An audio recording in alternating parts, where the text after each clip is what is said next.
My dear students, in previous video about P block we discuss group 15 जिसमें हम लोगों ने देखा ग्रुप 15 का इलेक्ट्रॉनिक कॉन्फ़िगरेशन, ग्रुप 15 का जनरल डिस्कशन.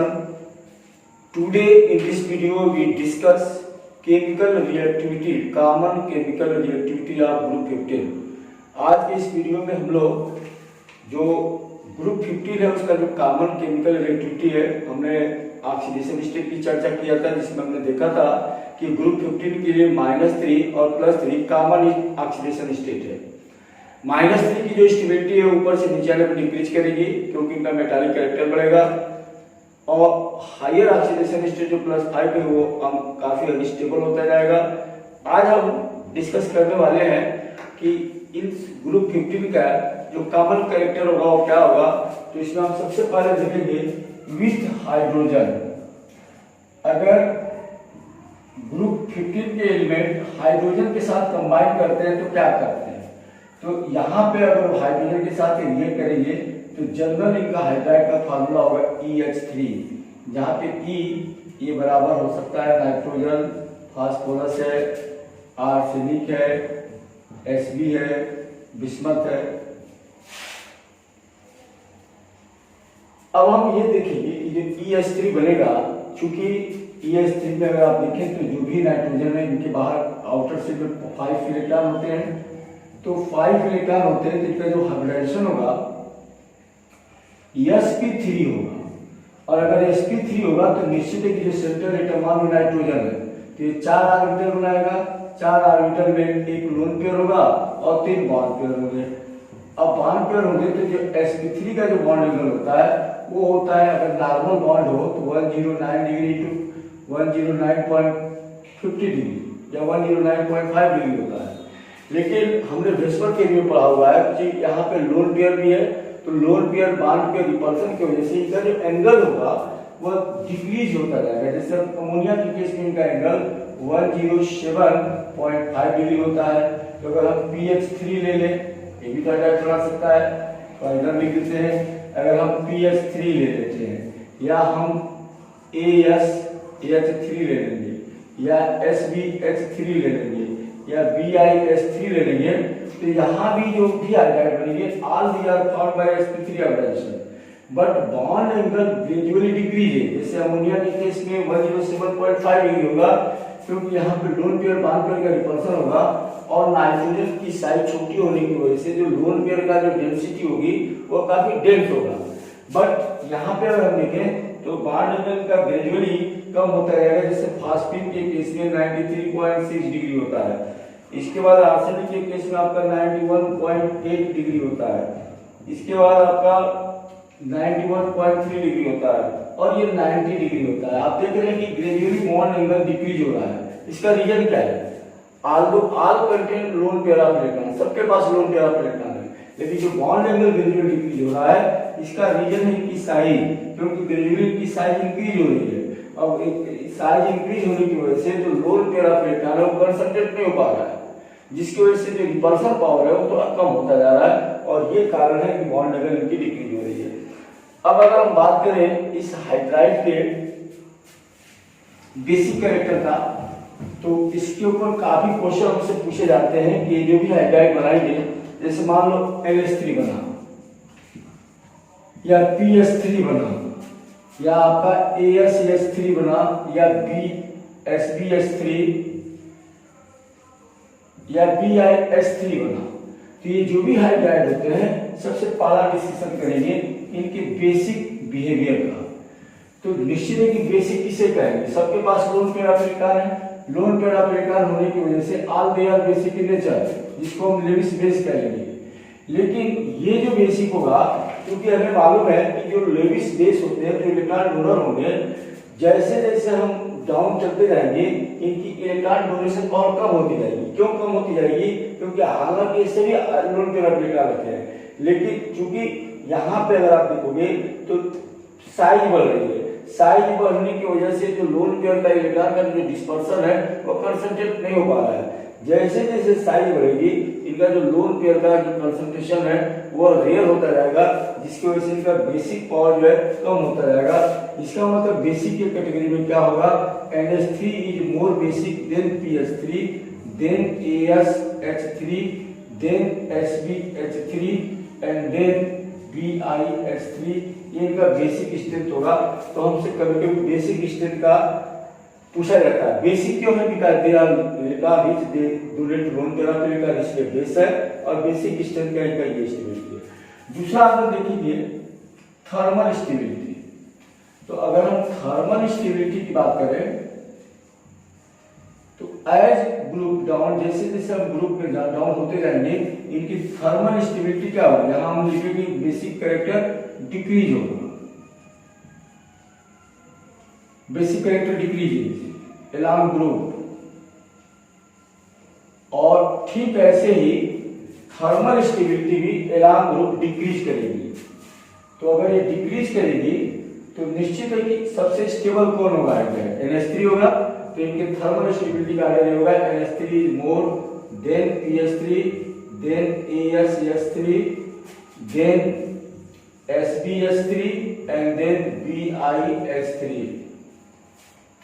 इसका रीजन क्या है, तो इसका रीजन है बॉन्ड लेंथ।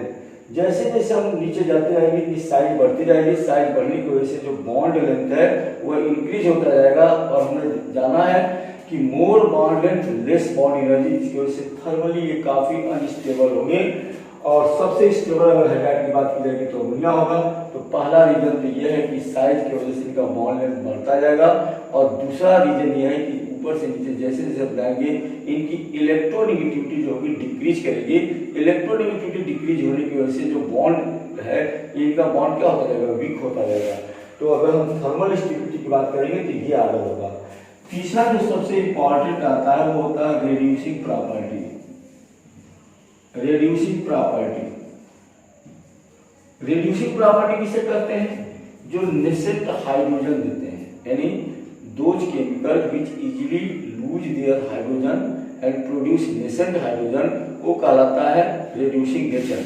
तो निश्चित है कि थर्मल स्टेबिलिटी अगर डिक्रीज कर रही है तो निश्चित है कि रिड्यूसिंग प्रॉपर्टी उसकी इंक्रीज करेगी। इसका मतलब ये बॉन्ड इजीली ब्रेक हो गए और H नेसेंट H को देंगे। तो जो रिड्यूसिंग प्रॉपर्टी होती है along the group क्या होगी, along the group ये जो है जैसे जैसे हम चलते जाएंगे इंक्रीज होगी। यानी सबसे मोर स्ट्रॉन्ग रिड्यूसिंग एजेंट कौन होगा, BiH3, उसके बाद कौन होगा SbH3, उसके बाद कौन होगा ASH3, फिर आपका कौन होगा PH3 एंड देन अमोनिया। तो हमने इस डिस्कशन में हमसे एमसीक्यू में क्वेश्चन कहां से आ सकता है, ये 3 क्वेश्चन हमसे एमसीक्यू में पूछ सकता है।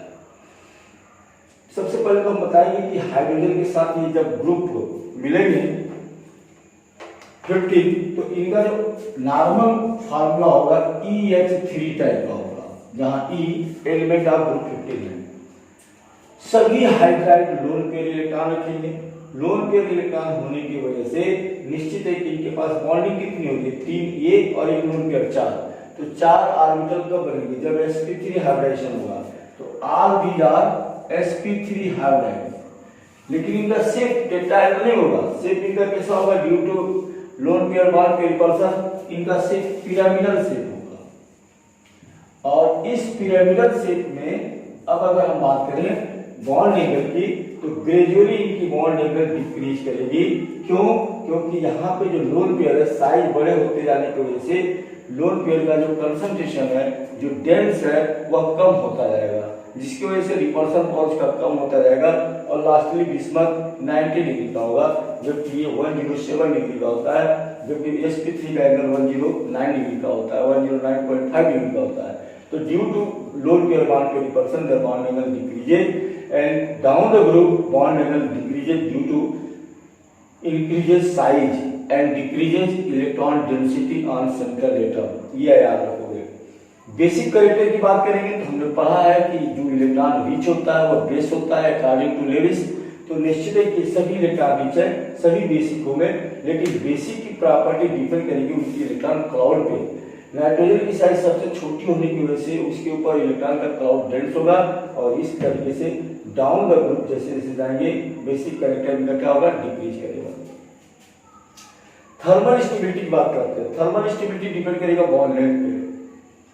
निश्चित है डाउन द ग्रुप जाएंगे बॉन्ड लेंथ का क्या होगा, बढ़ता जाएगा और more bond length less bond energy यानी लेस स्टेबल।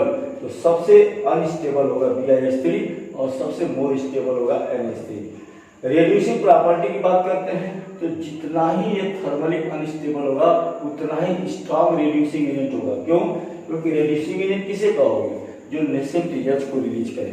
तो अब हम ये 3 आपको ट्रेंड याद रखने हैं MCQ के लिए जो ये पूछे जाएंगे। तो आज का ये जो वीडियो है खासकर चूंकि पी ब्लॉक से रिलेटेड MCQ एग्जाम में आने वाले हैं तो MCQ के लिए काफी बर्निंग पॉइंट जो मैंने 3 बताया है 3 आप अपने दिमाग में रखेंगे। चलते हैं हम लोग अगली प्रॉपर्टी पे विथ हाइड्रोजन की बात करते हैं विथ एयर यानी ऑक्सीजन के साथ। निश्चित है कि अगर ये ग्रुप 15 ऑक्सीजन के साथ कंबाइन करेंगे तो किस टाइप का कंपाउंड बनाएंगे, E2O3 एंड E2O5 बनाएंगे। ये फार्मूला होगा जहां E आपका क्या होगा, E इक्वल टू होगा nitrogen, phosphorus, arsenic, antimony, bismuth. अब जरा बात करते हैं नाइट्रोजन की। तो नाइट्रोजन कभी भी E2O5 नहीं बनाएगा। क्यों नहीं बनाएगा? क्योंकि जो नाइट्रोजन है इसके पास वैकेंट डी ऑर्बिटल होगा ही नहीं। तो नाइट्रोजन ऑक्साइड तो बनाएगा लेकिन E2O5 नहीं बनाएगा। और हम ये भी जान लें कि नाइट्रोजन एक लार्ज नंबर ऑफ ऑक्साइड बनाता है। इसका रीजन क्या है? तो इसका रीजन है ये नाइट्रोजन +1 से लेके +5 ऑक्सीडेशन स्टेट के बीच में ऑक्सीजन के साथ ऑक्साइड बनाता है। और इसका रीजन है its ability to form multiple bond. क्योंकि ऑक्सीजन के साथ ये चूंकि दोनों की साइज छोटी होती है तो स्ट्रांगली ये मल्टीपल बॉन्ड बनाने की क्षमता रखता है जो कि बाकी फास्फोरस, आर्सेनिक, एंटीमनी और बिस्मथ में नहीं होता है। इसलिए फास्फोरस, एंटीमनी, आर्सेनिक, बिस्मथ ये लिमिटेड ऑक्साइड बनाते हैं। लेकिन अगर नाइट्रोजन की ऑक्साइड की बात करेंगे तो नाइट्रोजन जो है ए लॉट ऑफ ऑक्साइड बनाएगा। अगर हम बात करें इसके कुछ एग्जाम्पल के तो अगर हम देखेंगे तो N2 बनाता है, NO बनाता है, NO2 बनाता है, हालांकि अनस्टेबल होता है, N2O3 बनाता है, N2O5 बनाता है। और इस तरीके से नाइट्रोजन अलग अलग ऑक्सीडेशन स्टेट के साथ ऑक्सीजन से कंबाइन करके एक प्रोडक्ट बनाता है। जहाँ पे अगर निकालना होगा तो यहाँ पे देखेंगे तो ये आपका जो है O2 है, ये -2 होगा। तो निश्चित है कि 2x है तो यहाँ पे इसका ऑक्सीडेशन स्टेट +1 है। और ये भी हम याद रखेंगे कि जैसे जैसे लिखा या बहुत इंपॉर्टेंट पॉइंट याद रखोगे कि higher oxidation state more acidic होता है। तो मोर एसिडिक का मतलब जैसे जैसे ऑक्सीडेशन नंबर बढ़ता जाएगा इनकी एसिडिक बिहेवियर क्या होगी, बढ़ती जाएगी। तो अगर हमको 4-5 एग्जाम्पल नाइट्रोजन ऑक्साइड का दे दे और कहे कि एसिडिक स्टेट के आधार पर इनको अरेंज करोगे तो सबसे पहला काम आपको करना है ऑक्सीडेशन नंबर निकालना। More oxidation number more acidic, less oxidation number less acidic. आप देखोगे H2O जो है न्यूट्रल होगा, ये एसिडिक नहीं होगा। लेकिन जो हायर ऑक्सीडेशन स्टेट वाले हैं जैसे N2O3 है, N2O5 है, ये एसिडिक इन नेचर होंगे। चलते हैं फास्फोरस के बारे में। तो फास्फोरस भी 2 प्रकार का ऑक्साइड बनाता है, P2O3 बनाता है, P2O5 बनाता है। P2O5 इजीली डायग्राइज होकर के P4O10 बना देता है। हमने बताया कि जो P4O10 होता है ये वाटर के प्रति इसकी स्ट्रॉन्ग एफिनिटी होती है और स्ट्रॉन्ग एफिनिटी होने की वजह से ये डिहाइड्रेटिंग एजेंट के रूप में यूज किया जाता है। इसका प्रूफ है कि P4O10 के ऊपर अगर हम H2 डालते हैं तो निश्चित है कि ये बना लेता है H3 के ऊपर फास्फोरिक एसिड बनाता है, जो इंडिकेट करता है कि P4O10 यानी इसका जो हायर ऑक्सीडेशन स्टेट है एसिडिक इन नेचर है। अब इसको अगर आप बैलेंस करोगे तो P है यहाँ पे 4 लिख दो, 4 हमारा 6 लिख दो और इस तरीके से रिएक्शन बैलेंस हो गया।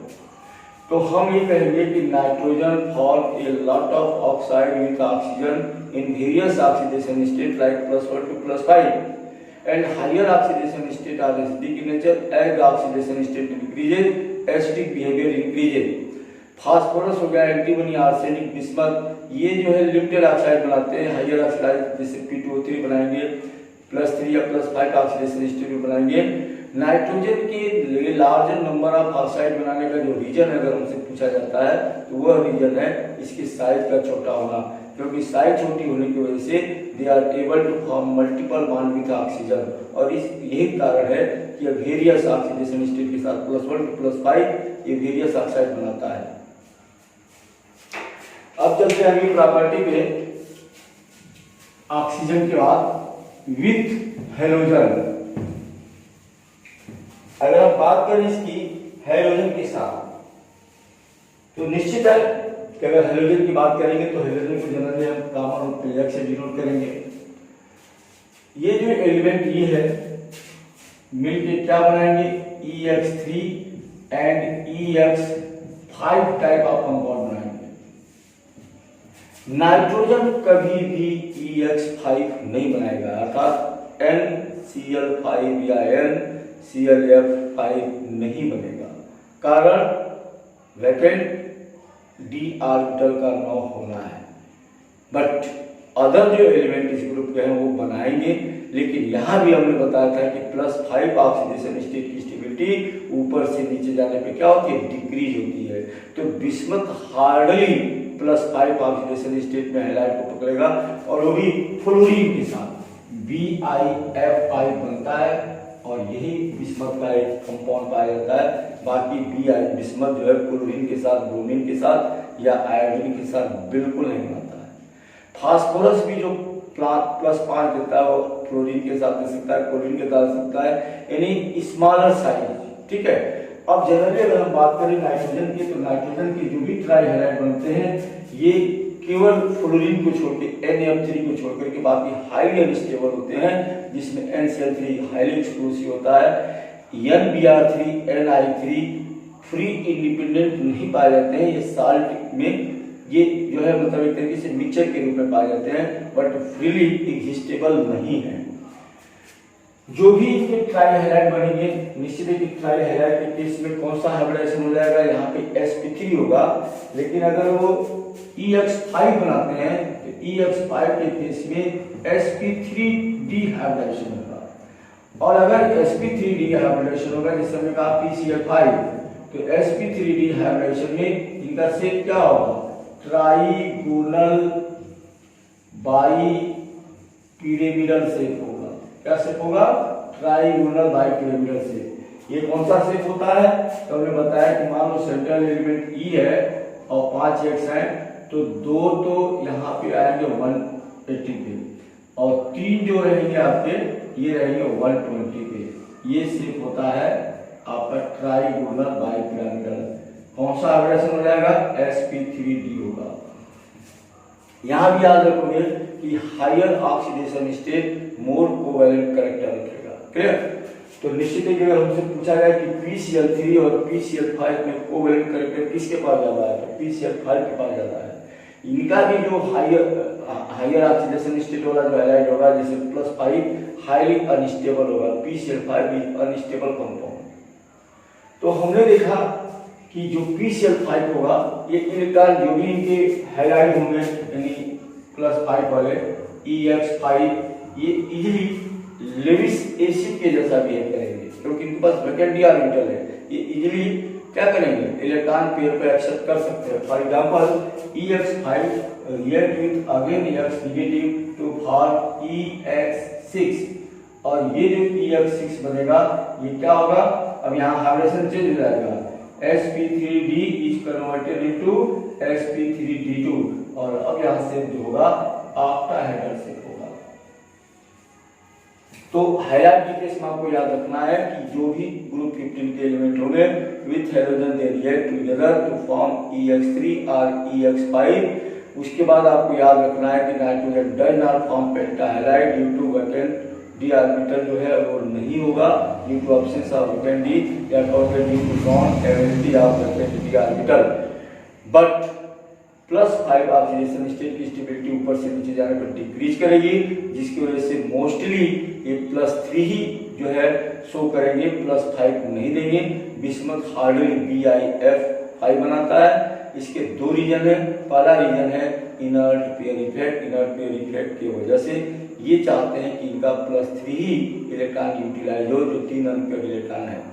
तो due to inert pair effect the +5 oxidation state does not easily exist by group 15 element, but phosphorus बनाता है, और भी किसके साथ बनाते हैं, जो स्मॉलर साइज है, लाइक क्लोरीन हो गया, ऑक्सीजन हो गया। तो क्लोरीन के साथ जो भी इनका +5 बनेगा, sp3 डिहाइड्रेशन होगा, शेप इनका ट्राइगोनल बाइपिरामिडल होगा। लेकिन हमने कहा कि चूंकि इनके पास वैकेंट d ऑर्बिटल है, तो easily they can accept electron. तो अगर ये इलेक्ट्रॉन को एक्सेप्ट करते हैं तो निश्चित है कि लेविस एसिड के जैसे बिहेव करेंगे। For example EX5 again react with halide to converted into EX6, that is hybridization change from sp3d to sp3d2। sp3d का शेप क्या होगा, ट्राइगोनल बाइपिरामिडल, जबकि sp3d2 का शेप होता है ऑक्टाहेड्रल। अगर आप ऑक्टाहेड्रल की बात करें तो ये शेप होता है इनका ऑक्टाहेड्रल, ये आपका एलिमेंट है, और इस तरीके का शेप इनका बन जाता है, जो ऑक्टाहेड्रल होता है x और x, ये इनका ऑक्टाहेड्रल शेप होता है, और पूरे के होल के ऊपर आपका एक नेगेटिव आ जाएगा। दूसरी बात हमसे पूछेगा कि इनका जो हैलाइड होता है, हायर ऑक्सीडेशन स्टेट वाला मोर कोवेलेंट है कि लेस कोवेलेंट है। तो आप याद रखोगे कि हायर ऑक्सीडेशन स्टेट हैलाइड और more covalent nature as compare to lower oxidation state halide according to Fajan rule. क्योंकि फजान के अनुसार केटायन अगर स्मॉलर हो जाएगा तो उसका जो पोलराइजेशन होगा वो स्ट्रांग होगा and they behave covalent character. Clear. उसके बाद हम लोग चलते हैं इनकी मेटल के साथ क्या रिएक्टिविटी होती है। तो ये मेटल के साथ इनकी जो भी रिएक्टिविटी होती है, मेटल के साथ ये बाइनरी कंपाउंड बनाते हैं। मोस्टली मेटल के साथ इनका -3 ऑक्सीडेशन स्टेट एग्जिस्ट होता है। जैसे आपका कैल्शियम नाइट्रोजन के साथ अगर रिएक्ट करेगा तो क्या बनाएगा, Ca3N2 बनाएगा, क्योंकि C की वैलेंसी 2, N की वैलेंसी 3। इसको अगर बैलेंस करोगे आप Ca3N2 तो यहाँ 3Ca कर दो, अपने आप बैलेंस हो गया। या Ca P2 के साथ P4 होता है, चलो P4 के साथ बनाएगा तो क्या बनाएगा, Ca3P2 बनाएगा। अब यहाँ 2 कर दो, ये 6 हो गया, 6 कर दो। इस तरीके से ये कंपाउंड बन जाएंगे। अब ये जो भी नाइट्राइड बने इनको बोलते हैं मेटल नाइट्राइड। ये मेटल नाइट्राइड को अगर हम वाटर में डालते हैं तो निश्चित है कि ये करेस्पॉन्डिंग हाइड्राइड बना लेंगे। कैसे बनाएंगे, तो हमने कहा कि Ca3N2 react with water. Water का मतलब आप HOH लिख दो। Ca किसको पकड़ेगा, OH को पकड़ेगा, 3 है तो 6 को पकड़ेगा, तो यहाँ आपको कर देना है 3CaOH ट्वाइस, और नाइट्रोजन 6H को पकड़ के बना लेगा 2NH3। तो आप कहोगे कि जो भी मेटल नाइट्राइड होते हैं they can easily hydrolyse to convert corresponding hydride, ammonia बना लेगा। अगर आपने Ca3P2 लिया, कैल्शियम फास्फाइड, इसको आपने पानी में डाला, क्या बना लेगा, ये भी बनाएगा वही 3CaOH ट्वाइस बन जाएगा, और बन जाएगा 2PS3 फास्फिन। और ये फास्फिन जो है एक पॉइजनस गैस है। तो इस तरीके से हमने आज के इस वीडियो में डिस्कशन किया ग्रुप 15 के जो भी कॉमन ऑक्सीडेशन स्टेट या कॉमन केमिकल रिएक्टिविटी के ऊपर। अब यहाँ हमसे कुछ क्वेश्चंस पूछे जा सकते हैं। जैसे हमसे मान लो पूछे जाएगा कि जो ग्रुप 15 जो हाइड्रोजन के साथ इनके हाइड्राइड बन रहे हैं, हमसे पूछेगा कि NH3 और BiH3 में कौन स्ट्रॉन्ग बेस है। तो याद रखोगे कि बेसिक कैरेक्टर में ऊपर वाला स्ट्रॉन्ग बेस होगा और नीचे वाला as down we move basic character decreases. या हमसे पूछेगा स्टेबल कौन है, तो ऊपर से नीचे दबाओगे तो इनकी स्टेबिलिटी क्या होगी, डिक्रीज होगी। या हमको बोलेगा रेड्यूसिंग एजेंट कौन है, तो निश्चित है कि ऊपर से नीचे आओगे तो रेड्यूसिंग कैरेक्टर इनकी बढ़ती जाएगी, जस्ट अपोज होता है थर्मल स्टेबिलिटी के। उसके बाद हमको पूछेगा सॉल्युबिलिटी। तो याद रखोगे कि इनकी जो सॉल्युबिलिटी होती है, सबसे ज्यादा सॉल्युबिलिटी होती है अमोनिया की, यानी जो नाइट्रोजन हाइड्राइड होते हैं ऊपर से नीचे आने पर इनकी जो सॉल्युबिलिटी होती है वाटर में वो डिक्रीज करती है। इसका रीजन है सॉल्युबिलिटी की, चूंकि अमोनिया में नाइट्रोजन मोर इलेक्ट्रोनेगेटिव है तो ये हाइड्रोजन बॉन्ड परफॉर्म कर देता है वाटर के साथ, और हाइड्रोजन बॉन्ड बना लेने की वजह से ये मोर सॉल्युबल होता है। अब हमने आपको बताया कि सॉल्युबल कौन होगा, इसका पैरामीटर क्या रखोगे। तो कोई भी कंपाउंड अगर वाटर में सॉल्युबल है उसके 3 रीजन हो सकते हैं। पहला, they are more electronegative to form hydrogen bond with water, जैसे अल्कोहल पानी में घुल जाता है ऑर्गेनिक कंपाउंड होते हुए भी, ग्लूकोज पानी में घुल जाता है ऑर्गेनिक कंपाउंड होते हुए भी, because they can hydroxy group water के साथ हाइड्रोजन बॉन्ड बना लेते हैं। या साल्ट हो, इलेक्ट्रोलाइट हो, पानी में निजाल हो जाएगा, या फिर उसके पार्टिकल इतने छोटे टूट जाए जो डिसअपियर हो जाए, वाटर मॉलिक्यूल के बीच के गैप में फंस जाके डिसअपियर हो जाए। तो इस तरीके से अगर हम देखेंगे तो जो भी इनके हाइड्राइड होते हैं, इनकी जो सॉल्बिलिटी होती है ऊपर से नीचे आना तो डिक्रीज करती है। तो आज की इस वीडियो में हम लोग डिटेल डिस्कस किए ग्रुप 15 के केमिकल रिएक्टिविटी का। इसके प्रीवियस वीडियो में हमने इलेक्ट्रॉनिक कॉन्फ़िगरेशन और ऑक्सीडेशन स्टेट की चर्चा किया था। अगले वीडियो में हम इसके आगे पढ़ेंगे नाइट्रोजन क्या है, नाइट्रोजन के कुछ कंपाउंड का डिस्कशन करेंगे। तब तक के लिए आप लोग हमको इजाजत दें। Okay, thanks.